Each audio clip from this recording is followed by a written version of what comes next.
بسم اللہ الرحمن الرحیم۔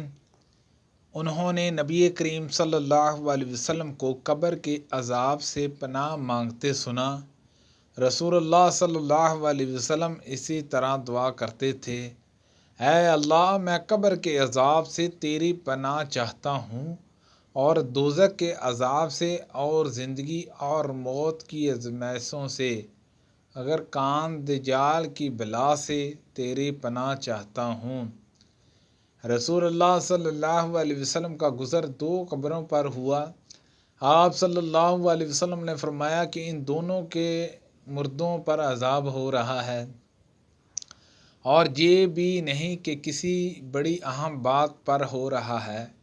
پھر آپ صلی اللہ علیہ وسلم نے فرمایا کہ ہاں، ان میں ایک شخص تو چغل خوری کیا کرتا تھا، اور دوسرا پیشاب سے بچنے کے لیے احتیاط نہیں کرتا تھا۔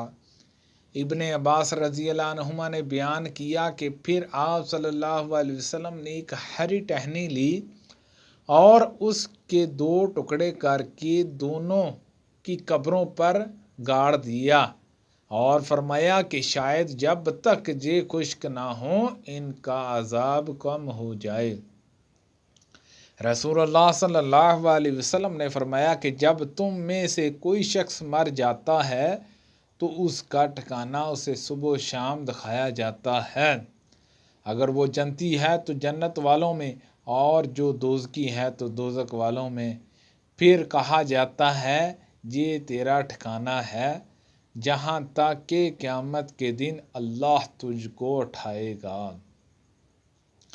رسول کریم صلی اللہ علیہ وسلم نے فرمایا کہ جب جنازہ تیار ہو جاتا ہے، پھر مرد اس کو اپنی گردنوں پر اٹھا لیتے ہیں، تو اگر وہ مرد نیک ہو تو کہتا ہے کہ ہائے، آگے لے چلو، مجھے بڑھائے چلو، اور اگر نیک نہیں ہوتا تو کہتا، ہائے رے خرابی، میرا جنازہ کہاں لیے جا رہے ہو۔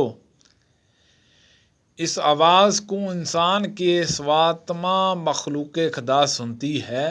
اگر کہیں انسان سن پائیں تو بے ہوش ہو جائیں۔ رسول اللہ صلی اللہ علیہ وسلم نے فرمایا کہ جس مسلمان کے بھی 3 نابالغ بچے مر جائیں تو اللہ تعالیٰ اپنے فضل و رحمت سے جو ان بچوں پر کرے گا ان کو بعشت میں لے جائے گا۔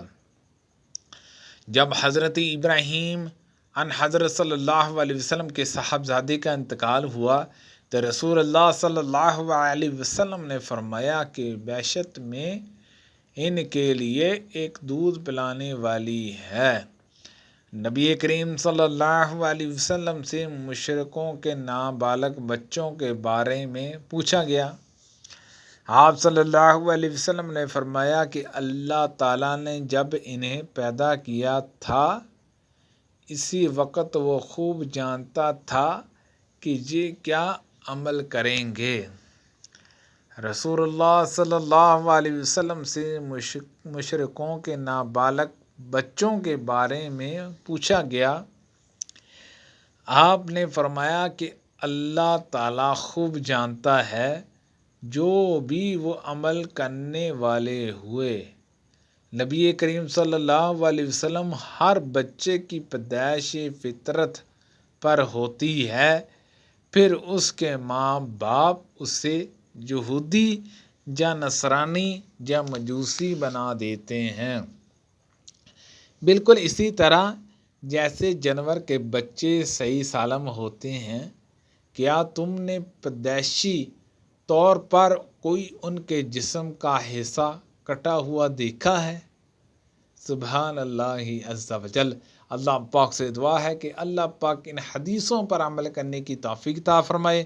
اللہ پاک ہم سب کو صحت و تندرستی عطا فرمائے، آمین، بجاہ النبی الامین صلی اللہ علیہ وسلم۔